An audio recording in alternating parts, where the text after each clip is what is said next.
एक बार फिर से आप सभी का स्वागत है आपके अपने channel golden dreams coaching classes पे। अर्थशास्त्र कक्षा 12वीं का एक और वीडियो आपके लिए है। इसके पहले मैंने आपको पढ़ाया कि व्यष्टि अर्थशास्त्र क्या होता है, उसकी विशेषताएं, महत्व, सीमाएं। आज हम बात करने वाले हैं समष्टि अर्थशास्त्र के बारे में। तो चलिए शुरू करते हैं वीडियो। तो सबसे पहले जानेंगे समष्टि अर्थशास्त्र का अर्थ। तो समष्टि अर्थशास्त्र का उदय आधुनिक समय में ही हुआ है।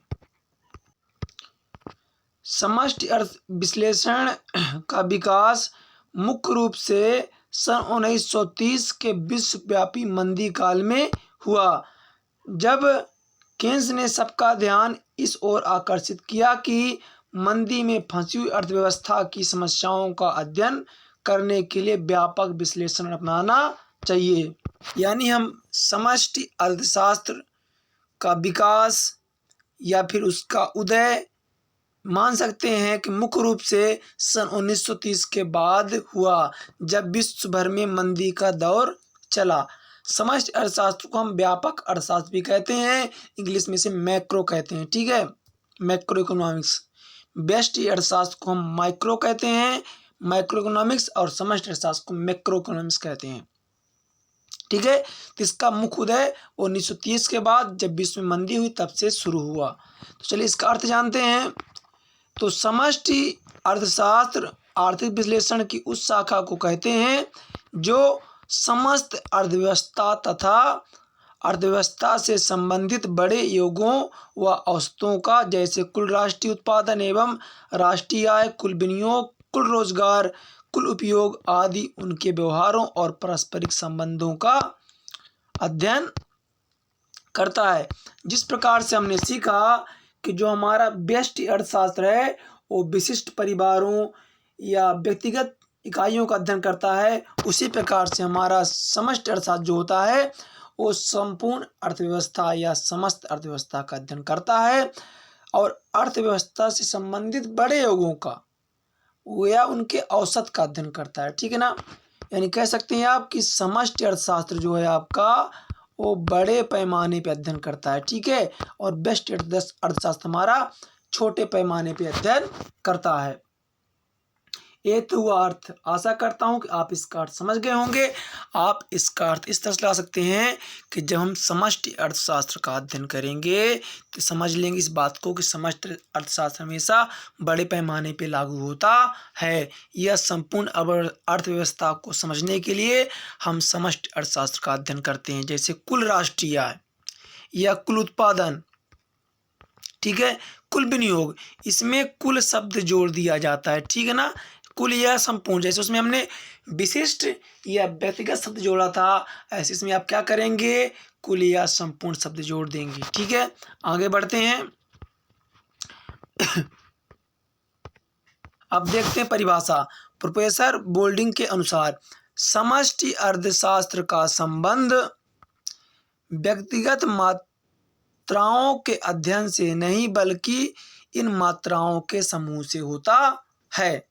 ठीक है, समष्टि अर्थशास्त्र का संबंध व्यक्तिगत मात्राओं के अध्ययन से नहीं बल्कि इन मात्राओं के समूह से होता है।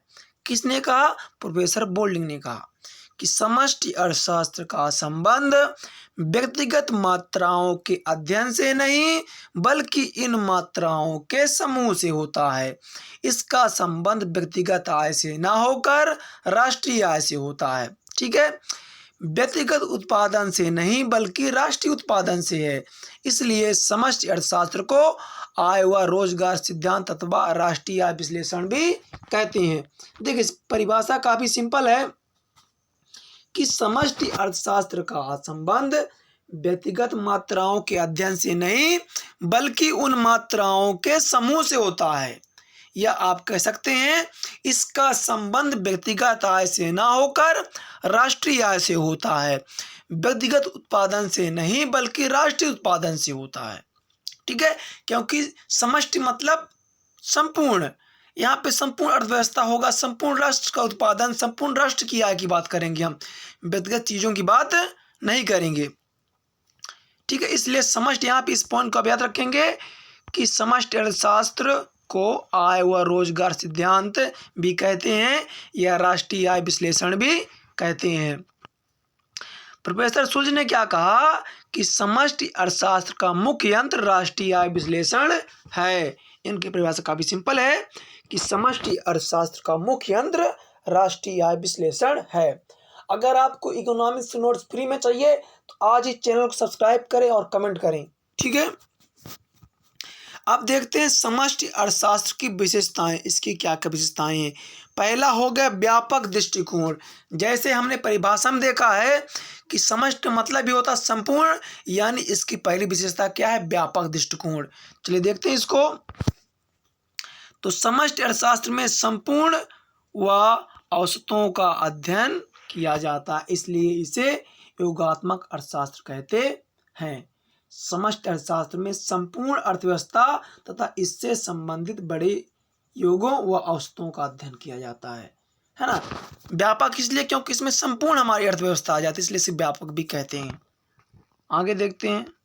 दूसरा हमारा व्यापक विश्लेषण। समष्टि अर्थशास्त्र में व्यक्तिगत विश्लेषण न होकर व्यापक विश्लेषण होता है, इसलिए इसमें सरकार के मौद्रिक एवं राजकोषीय नीतियों का अध्ययन किया जाता है। हमने आपको पहले ही बताया है कि समष्टि अर्थशास्त्र में व्यक्तिगत विश्लेषण नहीं होता है, इसमें व्यापक विश्लेषण होता है, यानी संपूर्ण राष्ट्र विश्लेषण किया जाता है। इसलिए सरकार के मौद्रिक एवं राजकोषीय नीतियों का अध्ययन किया जाता है, क्योंकि सरकार जो भी नियम बनाती है वो राष्ट्र हित में बनाती है, ना कि व्यक्तिगत हित में बनाती है। सरकार ऐसे नियम बनाती है जिससे संपूर्ण जनता को लाभ हो, ना कि किसी एक समुदाय या किसी एक वर्ग को लाभ हो। इसलिए सरकार जब नीतियां बनाती है तो उसके लिए व्यापक अध्ययन आवश्यक है, इसलिए समष्टि अर्थशास्त्र का सहारा लिया जाता है। तीसरा आता है आय व रोजगार सिद्धांत।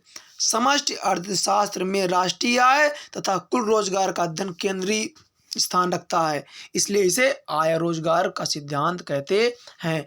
चूंकि जो समष्टि अर्थशास्त्र होता है वो संपूर्ण राष्ट्र का अध्ययन करता है, संपूर्ण राष्ट्र की आय का अध्ययन करता है। इस तरह से हमें पता चलता है कि हमारे देश की आय कैसी है। आय के माध्यम से हम पता कर सकते हैं कि रोजगार कैसा है। अगर आय बढ़िया होगी तो मतलब है सबको रोजगार है, अगर आय अच्छी नहीं इसका मतलब है सब लोग को रोजगार नहीं मिला है। फिर आता है चौथा पॉइंट, परस्पर निर्भरता।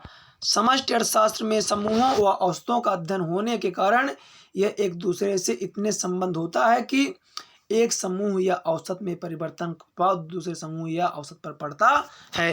यानी समष्टि अर्थशास्त्र ना समूह व औसत दोनों पे निर्भर होता है, क्योंकि यहाँ पे संपूर्ण का अध्ययन होता है।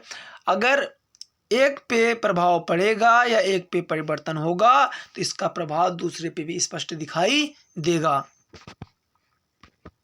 फिर हमारा आता है समष्टि अर्थशास्त्र का महत्व। तो पहला महत्व क्या है, जटिल अर्थव्यवस्था के संचालन को समझने में सहायक। पहला क्या हो गया कि जटिल अर्थव्यवस्था के संचालन को समझने में सहायक। दूसरा हमारा है आर्थिक नीतियों के निर्माण में सहायक। दूसरा क्या है, आर्थिक नीतियों के निर्माण में सहायक। तीसरा है अर्थशास्त्र के उद्देश्य के अनुरूप। चौथा है व्यष्टि अर्थशास्त्र के विकास में सहायक। समष्टि अर्थशास्त्र विरोधाभास को समझने में सहायक। चलिए अब एक एक समझते हैं। पहला आता है जटिल अर्थव्यवस्था के संचालन को समझने में सहायक। आधुनिक अर्थव्यवस्था जटिल रूप ले चुकी है और इसमें आर्थिक तत्व परस्पर एक दूसरे पर निर्भर होता है, अतः समष्टि अर्थशास्त्र के द्वारा ही इनका एक साथ अध्ययन करके जटिल अर्थव्यवस्था की सही जानकारी हो सकती है। देखिए समय के विकास के साथ जो बदलता हुआ समय है तो आज की अर्थव्यवस्था काफ़ी जटिल हो चुकी है, क्योंकि निरंतर नए नए परिवर्तन हो रहे हैं। इसमें आर्थिक तत्व परस्पर एक दूसरे पर निर्भर होता है, क्योंकि एक चीज़ के परिवर्तन से उसका प्रभाव दूसरे पर भी पड़ता है, जिस कारण से इनका एक साथ अध्ययन करने के लिए हमें समष्टि अर्थशास्त्र की आवश्यकता है। इसकी हमें जानकारी सही तरीके से समष्टि अर्थशास्त्र के माध्यम से मिलती है, जिससे हम जटिल से जटिल अर्थव्यवस्था का सही तरीके से अध्ययन कर सकते हैं, क्योंकि समष्टि अर्थशास्त्र के माध्यम से हम संपूर्ण राष्ट्र की जानकारी प्राप्त करके हम सही अध्ययन कर सकते हैं। दूसरा आता है आर्थिक नीतियों के निर्माण में सहायक। तो सरकार की आर्थिक नीतियों का निर्माण एक व्यक्ति विशेष को ध्यान में रखकर नहीं किया जाता है, बल्कि संपूर्ण समाज को दृष्टि में रखकर किया जाता है। मैंने आपको पहले बताया है कि जो सरकार नियम बनाती है तो किसी एक व्यक्ति के लिए नहीं बनाती है, संपूर्ण समाज के लिए बनाती है। ठीक है, तो ऐसे नियम बनाएं जिससे कि संपूर्ण समाज को लाभ हो, इसलिए समष्टि अर्थशास्त्र का अध्ययन काफ़ी जरूरी है। बोल्डिन ने कहा कि आर्थिक नीतियों के निर्माण की दृष्टि से समष्टि अर्थशास्त्र अत्यंत महत्वपूर्ण है, क्योंकि सरकारी नीतियां आवश्यक रूप से कुछ एक व्यक्तियों से संबंधित न होकर बड़े वर्गों अथवा व्यक्तियों के समूहों से संबंधित होती हैं। क्योंकि जब संपूर्ण समाज की बात आती है तो व्यष्टि अर्थशास्त्र हमें सहायता नहीं करता है, बल्कि समष्टि अर्थशास्त्र सहायता करता है। अगला आता है अर्थशास्त्र के उद्देश्य के अनुरूप। तो अर्थशास्त्र का उद्देश्य व्यक्तिगत कल्याण की व्याख्या करना अर्थशास्त्र का उद्देश्य व्यक्तिगत कल्याण की व्याख्या करना नहीं, वरन संपूर्ण समाज के कल्याण पर विचार करना है, और यह समष्टि विश्लेषण द्वारा ही संभव है। देखिए, अर्थशास्त्र चाहे किसी एक व्यक्ति के लिए अध्ययन नहीं करता है, बल्कि संपूर्ण समाज के लिए अध्ययन करता है। इसलिए इसके लिए जो विश्लेषण चाहिए, जो जानकारी चाहिए, हमें समष्टि अर्थशास्त्र से ही मिल सकती है। व्यष्टि अर्थशास्त्र के विकास में सहायक। व्यष्टि अर्थशास्त्र के अंतर्गत विभिन्न नियमों का प्रतिपादन करते समय अर्थशास्त्र की आवश्यकता पड़ती है। उदाहरण, उपयोगिता ह्रास नियम का निर्माण तभी संभव हुआ है जब इसकी प्रति व्यक्तियों के समूहों के व्यवहार से कर ली गई है। देखिए, व्यष्टि अर्थशास्त्र के अंतर्गत विभिन्न नियमों का प्रतिपादन करते समय हमें कुछ ऐसे नियमों की जरूरत पड़ती है जो समाज से संबंधित हैं। इसलिए व्यष्टि अर्थशास्त्र के विकास में समष्टि अर्थशास्त्र भी सहायक है। हम यहाँ पे एक नियम आया है उपयोगिता ह्रास नियम, इसको हम अभी आगे क्लास में सीखेंगे, इसके बारे में पूरी जानकारी लेंगे, इसलिए अभी इसको मैं डिटेल नहीं कर रहा हूँ। फिर समष्टि अर्थशास्त्री विरोधाभास को समझने में सहायक। समष्टि अर्थशास्त्री विरोधाभास तात्पर्य यह है कि व्यष्टि विश्लेषण के निष्कर्ष समष्टि विश्लेषण पर लागू नहीं हो पाते हैं, अर्थात जो निष्कर्ष एक व्यक्तिगत इकाई के लिए सही है वह संपूर्ण समाज पर ठीक नहीं उतरते हैं। ठीक है, यानी कि कुछ चीज़ें जो व्यक्तिगत के लिए लागू होती हैं वो संपूर्ण के लिए लागू नहीं होती हैं, इसलिए उन नियमों को समझने भी सहायक होता है। ठीक है, अब इसका आगे हम कल आपको बताएंगे इसकी सीमाएं। तो अगर अभी तक आपने चैनल सब्सक्राइब नहीं किया, सब्सक्राइब कर लीजिए, क्योंकि इस चैनल पे आपको संपूर्ण इकोनॉमिक्स की क्लास ली जाएगी, ठीक ना, पूरा आपकी किताब को पूरा किया जाएगा। मिलते हैं आपसे अगले वीडियो तक के लिए, धन्यवाद।